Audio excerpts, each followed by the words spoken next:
This podcast is brought to you by Cyber attacks can be prevented. Checkpoint, you deserve the best security. There's been a lot going on here in Israel, and that's the understatement of the century. So we are here midweek trying to make sense of it all. We can't promise to succeed, but we can promise to try. This is an unholy special update. I'm Yonit Levy of Channel 12 in Tel Aviv. And I'm Jonathan Friedland of The Guardian in London.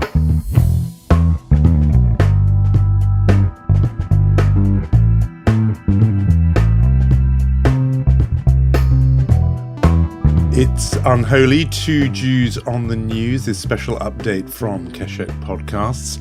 I mean, where did we leave this? It feels like it was several centuries ago. It was only 2 or 3 days ago that we were last speaking, but huge drama. And this time, absolutely cut through. World was paying attention. This was leading, for example, BBC, but American networks. This was the story in the last few days. And these so much, but as you and I speak last night, Monday night, finally a statement from the Prime Minister, from Benjamin Netanyahu, saying, okay, timeout, a pause. But in between, just these kind of epic scenes on Sunday night, which again went round the world, where people spontaneously, I think this is the important thing, there'd obviously been protests for 11, 12 weeks, but suddenly, spontaneously, late at night, people had work the next morning, 10, 11 at night, they are coming out flooding the streets. And, people, I think, who've seen, movies about revolutions, this is what it looked like. It was just huge and dramatic. But so much for us to go through and get into, Yoni. I'm hesitating where to begin, where to start, because really there has been so much news in the last 36 hours.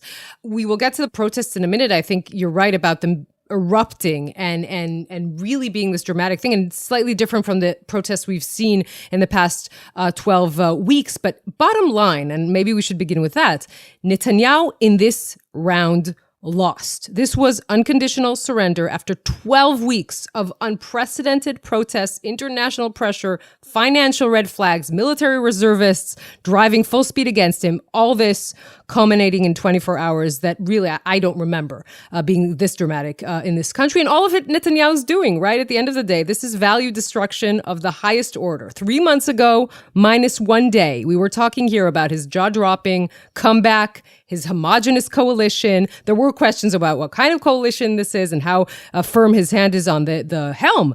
But still, we thought that he had the power to do everything. And now, look at it. 3 months later, country in chaos, opposition united against him, demonstrations like we've never seen, and he cannot pass the legislation which he promised to pass this week. He cannot pass it for now. So that is where we are. And now let's rewind 36 hours back. We're talking here on Tuesday morning. So, of course, the disastrous strategic decision to fire Defense Minister Gallant.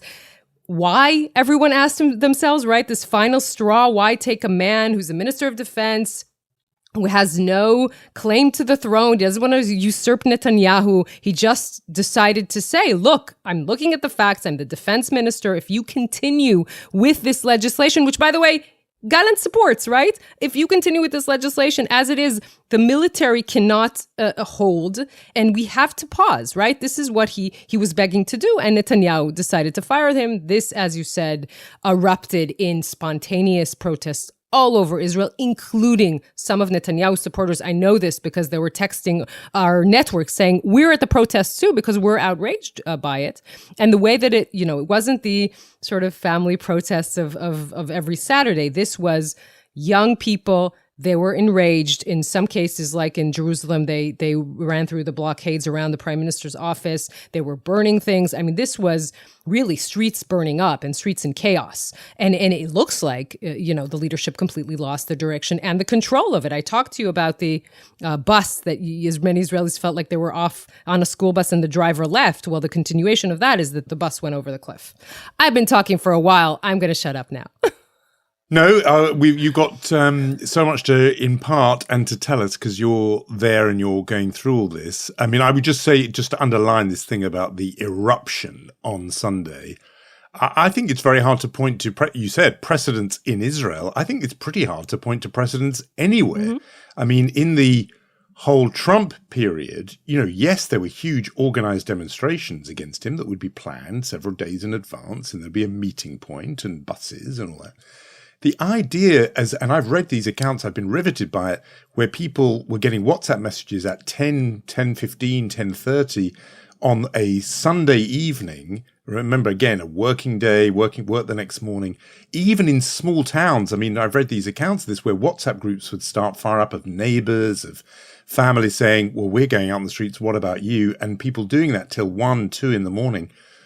If you're Hollywood making a film about what revolutions look like, that's the form it takes. Mm-hmm. This was a pure eruption of anger, and I would argue fear, because the notion of a defense minister, easily the most important job in the cabinet in the Israeli setup outside prime minister, being fired for offering a dissenting view. And again, if you're sympathetic to him, you think he was simply doing his job, saying, I have to warn you, the red lights on the dashboard are flashing.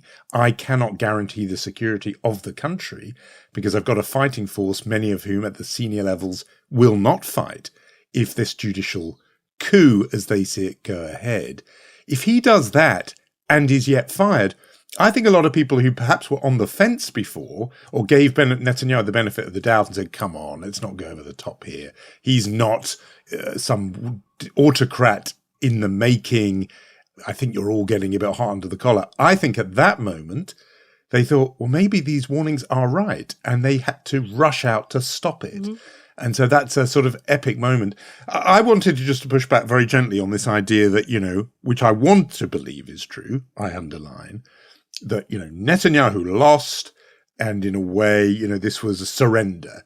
Because, yes, of course it was. He didn't get what he wanted. Absolutely. At first blush, that is what this is. He wanted to drive these things through.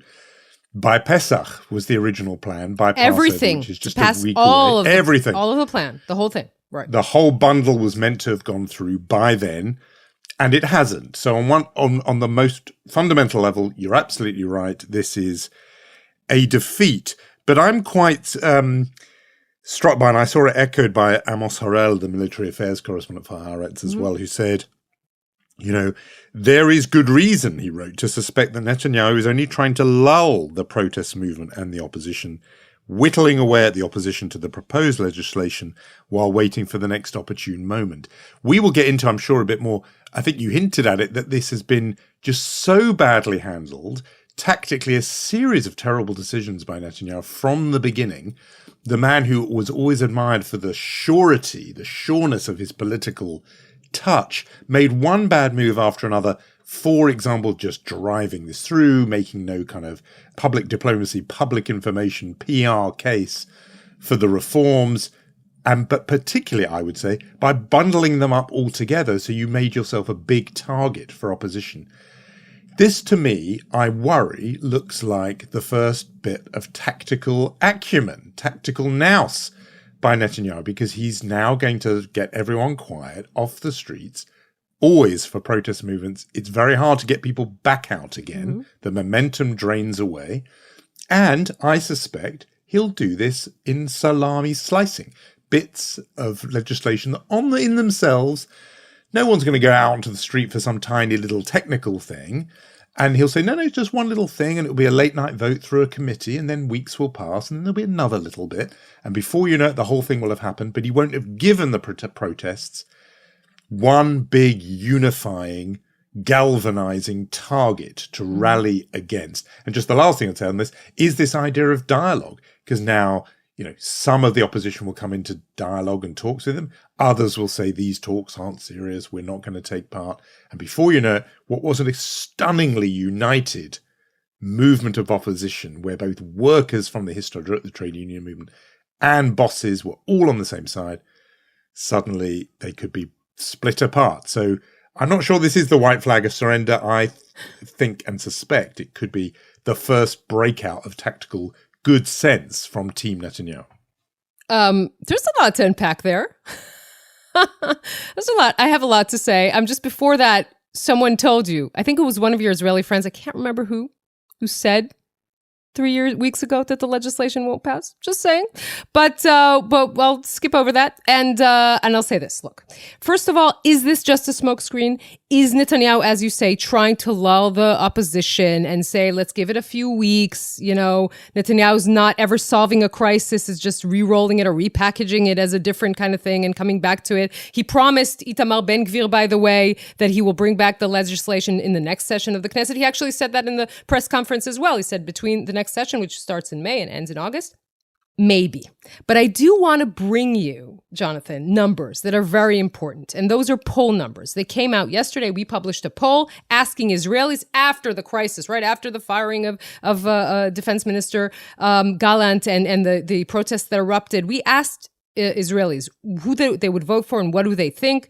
60%, I'll give you the seats in the Knesset in a minute, but 60% of Likud supporters said that they support stopping or halting the legislation. And more importantly, Netanyahu is paying a huge price for going forward with this legislation the way he did, meaning the Likud loses from 32 seats that it has today. In our poll, it's 25 seats. And possibly even more importantly, Gantz's party that is today 12 seats soars up actually to 23 seats. And that shows you that Netanyahu's even his very, hardcore supporters are asking questions about these past 3 months. So when he wants to, or with the pressure, you said it's hard to reignite the protests. True. It's also very hard to reignite this legislation if he'll want to do it again in the next session. That's a question. And again, look, there are hundreds of thousands of Israelis who ran to the streets. The apparatus is there for the protests if they need to reignite. By the way, leaders of the protests are saying, we're not quieting down. We're not shutting down anything. We're continue to fight this because they think what you think, that this is just a smokescreen to lull the opposition. I would want to say something about what it means to make a compromise, but maybe we should say something about the main characters who are pulling the strings behind the scenes on the Netanyahu decision-making process, because the question and the really underlying questions, you asked it as well, how is this ace politician managed to miscalculate so completely the sentiment on the Israeli street. And I think it's important to kind of say who are the people who were pulling the strings behind the scene, and then we'll talk about the option of a negotiation. Does that make sense? It does. No, I mean, so first off, absolutely right. Unholy listeners like me were advised by Yonit Levy some weeks ago that this package of reforms would not go through in its current form or on its current timetable. And on both those points, you, Yonit, have been wholly vindicated. And it was very reassuring to worriers like me to hear you say that. And absolutely, that those events have borne that out. And in fact, that was true even before what happened this week, because he'd already had to dilute it and was only down to this one element, etc. But still, the people got out there. This point about who are the people pulling strings, we really should drill down into that, because people who were following this were told, it even went back to the previous Thursday, that the Prime Minister was going to be speaking soon. And then he didn't come out in the way that we thought on last Thursday and say, yeah, it's paused. It then took the Gallant resignation on Sunday night. Again, we were waiting for Netanyahu to speak. I thought, why doesn't he come and speak immediately? If you're going to announce a pause, do it now and get all the protesters off the streets. Why have a full day of general strike and airport close, Ben Gurion shutting down? Normally it's only a terror threat or of incoming missiles that does that. Here, that threat was coming from inside. I thought tactically he would want to just shut it all down. And yet the hours went by. And what you and others were saying was there's a whole battle going on behind the scenes. This is where he is trying, for one thing, to make sure that when he does announce a pause, his coalition partners all stay with him and don't announce they are walking out of the government. That could have happened. But also we know, and you're going to talk us through it, I'm sure, that there were voices really tugging him away from the path of compromise, saying you've got to hold firm, you've got to maintain your stand. I think some of those interest me a lot, but why don't you talk us through who those siren voices were over his shoulder? So 3 men, essentially. One of them is Yariv Levin, the architect of the judicial overhaul, the minister of justice, who for many, many weeks was saying, we are not losing ground on this. We will continue with the legislation. He was the first out of the 3 men I will describe to you who said Monday morning, I will adhere to anything the prime minister, I will accept anything the prime minister decides, meaning you can decide that you are pausing the legislation. I won't leave the government. I'm with you. So that turned out to be the smallest of his problems. 2 other main players here. One, and we must talk about the issue of Yair Netanyahu. This is not the realm of family gossip anymore. In political circles in Israel, he is definitely seen as a very influential part of the decision-making process by Benjamin Netanyahu. His Twitter page, his radio show you very clearly the thinking of this 31-year-old man. These are the Steve Bannon areas of thinking, deep state, deeply incendiary comments. He said in this current crisis, the police are cooperating with the anarchists. He compared protesters to the SA, the paramilitary wing of Nazi Germany. He went even as far as saying, by the way, that the United States is funding the protests, trying to topple Netanyahu because they want to reach an agreement with Iran. I think in this, he was actually quoting a Breitbart article. This is very deep into the rabbit hole, so I'm hesitant in trying to fall into that. But this is a very influential man in Netanyahu's process and thinking process. And also, we should mention Itamar Ben-Gvir, but I'm wondering if you may have 1 or 2 more things to say about Yair Netanyahu before I talk about that. No, I think Yair Netanyahu is somebody worth a real deep dive. In a future podcast, we should do that. Mm-hmm. As you absolutely rightly say, this is beyond talk of sort of gossip from the court of Bibi Netanyahu and family chatter. Mm-hmm. He's a genuinely serious player in this political drama. The temptation from me and others was to see him as a Don Jr. figure, ridiculously extreme, but also a bit ridiculous, and not somebody who the principle takes that seriously. Was how, it was easy to fall into that. I mean, I don't think Donald Trump, for example, takes Don Jr. terribly seriously. But this is different from that. He is so extreme. You mentioned Steve Bannon. I think he goes beyond Steve Bannon. He's really one of the most extreme figures around in this kind of constellation of right-wing politics. I mean, comparing, the young families and mums and dads and fighter pilots who are out protesting about this to the Nazis is coming from an Israeli. It's extraordinary, the things he says. But none of that would matter were it not for the fact that Netanyahu clearly listens to him. Mm-hmm. His father clearly listens to him. And so when it was obvious and sensible for him to call a halt to this thing, he wasn't doing it. And the reporting that I've read suggests that's because his son was saying, don't do it. Mm-hmm. You've got to stand up to these people. Quite what that hold is, you'd need a sort of, Dr. Freud to help us. But something is going on there and it requires serious attention. As far as the others are concerned, that holding him back, this is a narrative that is, I oscillate between this prisoner of the right analysis that, Bibi Netanyahu can't move because Yariv Levin and Itamar Ben-Gvir won't let him, because I think in a way it lets Netanyahu off the hook.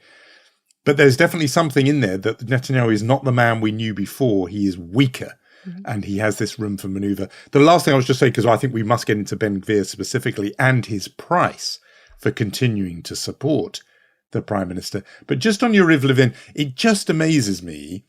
I'd love to know more about what hold he has on Netanyahu, because he has led him into such a disaster in purely the politics of this. I mean, you've read us out the poll numbers. Netanyahu is somebody who for his long career, despite his very kind of bellicose personality and his reputation around the world, is quite cautious as a politician. He is usually not moved. In his supporters point that on the international stage, or rather in terms of Israel's neighbors, he has been less likely to send Israeli troops into action than any other prime minister. He's a wary figure who makes sure that he's more or less in tune with public opinion. That's why he keeps winning, mm-hmm. historically, and why he is the longest serving Israeli prime minister. His touch absolutely deserts him. If you have alienated the bosses and the workers, and you've shut down the hospitals and the airport and the families and the fighter pilots and special forces and your own defense minister. You've messed up somewhere. Who you would be looking around the room thinking, who's the genius who led me into this hole? And the answer is this extremist, Yariv Levin. I'm saying if you're in the mind now of a normal politician, that's what you'd be thinking. Get that guy out of the office. I don't want to listen to him ever again. It's like Liz Truss and her Chancellor Kwasi Kwarteng, who led her into this kamikaze budget that tanked the economy. You'd say, I'm never listening to a word that guy says again. Why is Netanyahu listening to these people when it's tanking his own political standing? Well, I think that's probably the most important question in the last couple of days. Netanyahu understands, maybe he didn't understand the public sentiment, but he understands politics and he understands the Likud politics. And whereas Yoav Gallant has absolutely no base of followers in the Likud, Yariv Levin does. He doesn't have, how shall we say this, charisma beyond the charisma of the accountant, one should say. But it doesn't matter. There are a lot of people. I reckon quite a few of our listeners might be accountants. So I don't want to hurt their feelings, but I know what you mean with Yariv Levin. Why would you think our listeners are accountants? I don't know. That seems like a strange conclusion to arrive at. But so Yariv Levin has a strong base of support. If I'm not mistaken, he won the first place in the Likud primaries. A lot of people inside the Likud support what he's saying about judicial reform. And he didn't want to alienate, Netanyahu didn't want to alienate that group. Does he now think that he led him down a very wrong path? I assume he does. But still, he doesn't want to upset that base. That's why it made sense that when Yariv Levin came out last Monday morning and said, I will agree to halt, essentially, that's what he said, then that made sense and Netanyahu would then follow suit. But that is why he's listening to him, also very close to him.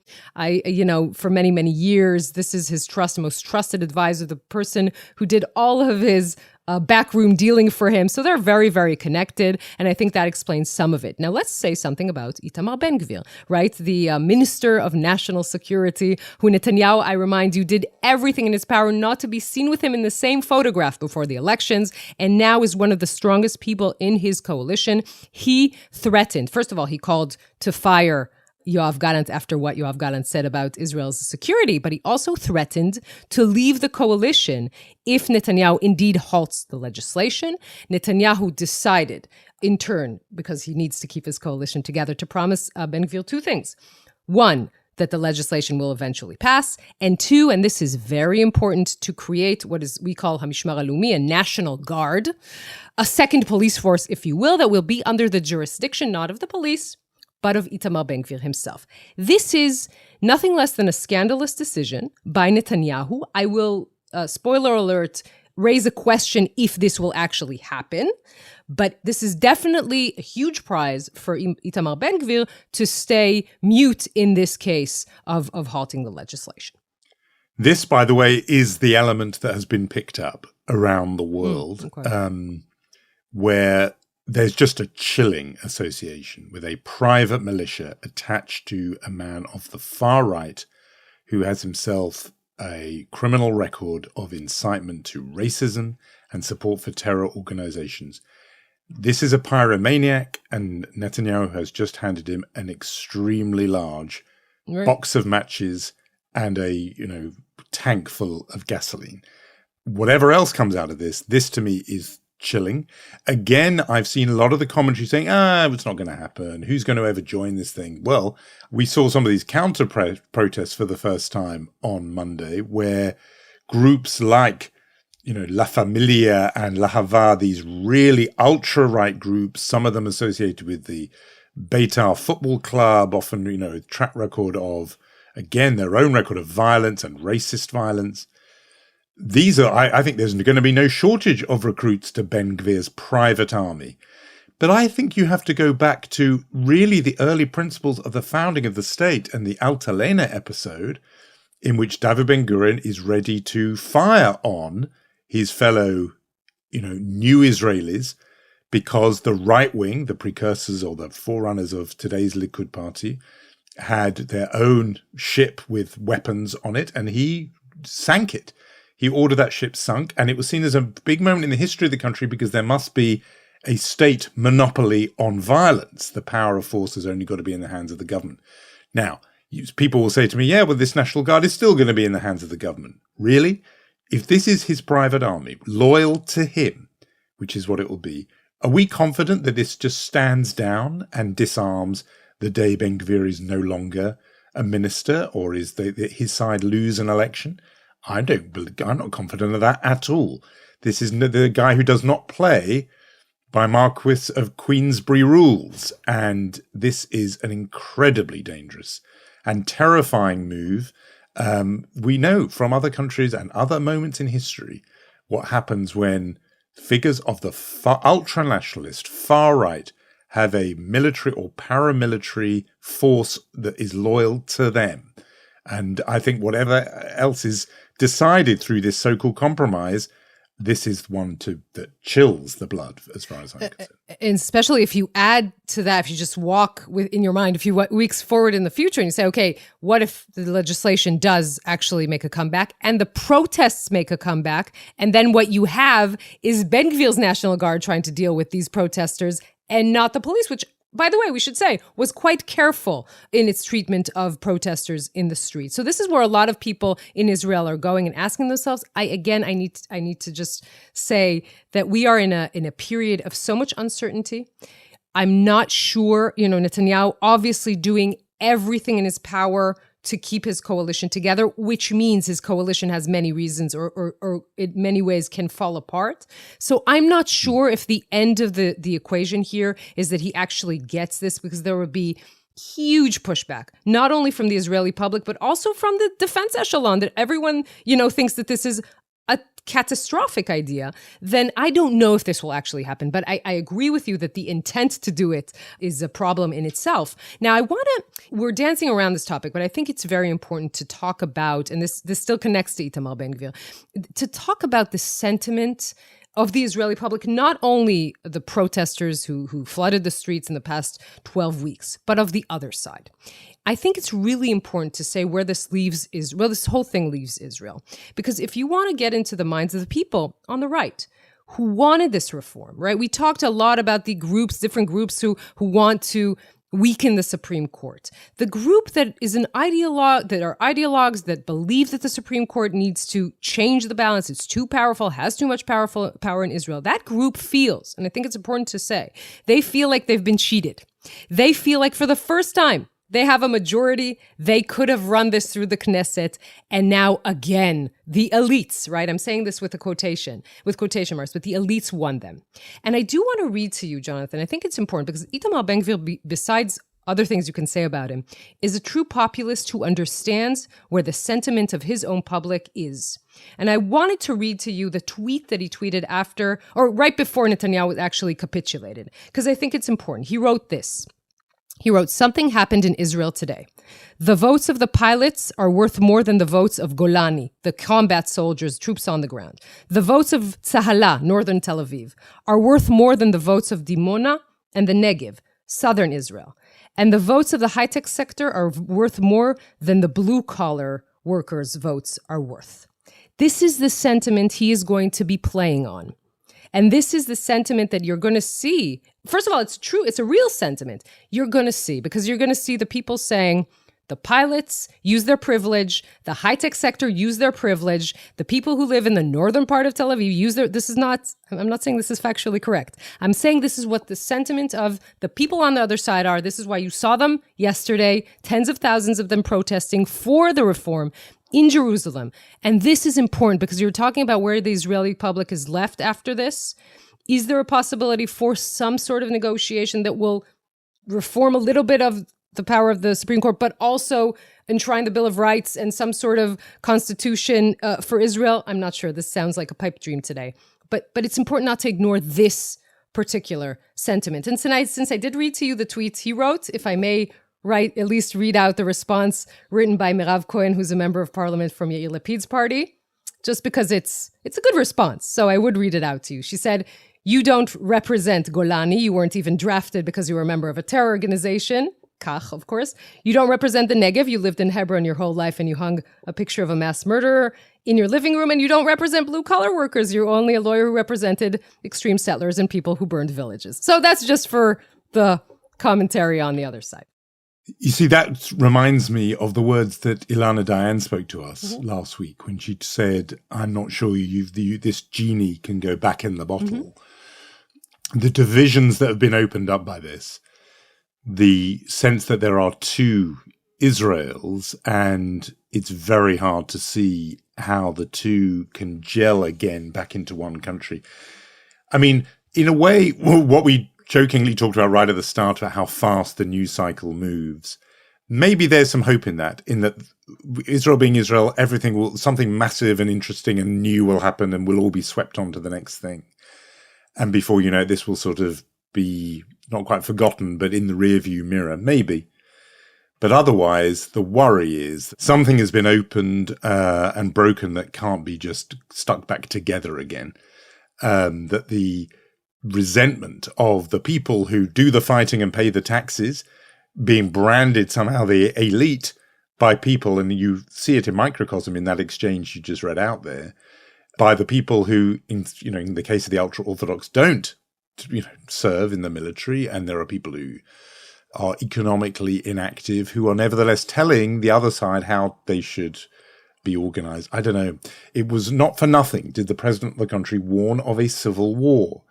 And that was out there a lot in the last few weeks. And there is a pause, a cessation in hostilities now, so that the country can have Pesach, Passover, and Independence Day, and so Memorial on. Day. Memorial Day, which Memorial is Day, very important. Together. But I feel there's a different atmosphere. And, Israel goes into its 75th anniversary, you have to say, in a more divided, more fragile state than, again, drawing on our guests in previous weeks. It was them who said this, not me. In a more fragile, more perilous state than perhaps ever in that 75-year history. So, it's very easy to get into the immediate politics of the hour about who's in and who's out and who's up and down in polls, the arguments, the people on the streets. But the big picture point here, I fear, is that the country is just desperately and deeply divided, and and that was true for many, many years, but some bitterness has come into that now, new bitterness, which I think is going to be very hard to dissipate. And, I blame, by the way, very, very directly, the people in charge. I don't think, anyone else should be blamed for that. The people who drove this thing through in this way, rather than trying to build a national consensus for it, this is on them. But now that it's happened, I don't know how easily you put it back together. Look at us elevating everyone's mood on a Tuesday morning. It's our public service that we do. We aim to please and provide it. We weren't pleased just to ruin your mood on Shabbat. Now we wanted to ruin your mood on Tuesday Midweek. as well, dear listeners. Yes, that's fine. I think we did that. I think service. It's a wraparound service we provide. We haven't done our usual chutzpah and mensch thing that we normally do like to do for you. If we were, I would be nominating chutzpah, particularly to Bibi Netanyahu for his interview with Piers Morgan, really? Who's here in London. He doesn't do many interviews these days, Netanyahu, but he did do one with Piers Morgan that went out on Monday. They had to bring it forward because they were worried it was going to become very out of date. But I just love this thing where he said it was really bad that his hands were being tied by the Attorney General. Israel is going through the most acute crisis in many years, he said. And it's important that the Prime Minister has to deal with this and try and bring a resolution to this crisis. It's wrong that I cannot speak about this, cannot try to resolve this issue, cannot take care of the security of the country. This is very bad. Somebody was preventing him from solving this fire that I don't know who it was who started it, but I'm the obvious firefighter. I must rush to aid people. When the arsonist is posing as a firefighter, that for me is a slam dunk winner of the chutzpah of the week award. I think the nominee for mensch of the week would have to be no less than you, Yonit Levy, for A, predicting this would happen, and B, being basically up all night, successive nights, Sunday and Monday, as you were broadcasting to a nation that was on the edge of its seat, and telling them, and probably offering a voice of calm as all this was going on, and telling them what they desperately needed to know, which was what was happening in their country. So how about that? Netanyahu wins one award, Yoni Levy wins the other. I think that's my offer for this week, but it's not a full episode, so it's not a full Chutzpah and Mensch. So that's my tentative offering to close out our little update episode for this week. I'm waiting for my check in the mail. I'm waiting for my check. So that was our special update. We will thank Gaia Glaser and Omer Primat and Romatik and Yair Bashan. And this was not in anywhere our 100th episode, which will happen regularly on this Friday, which will be a special episode. Yeah, we will see you for the official 100th episode. This was just 99 A or B, depending on how you count. We'll see you at the end of this week, just a few days away, for the big one for our 100th episode with a very special guest. We will.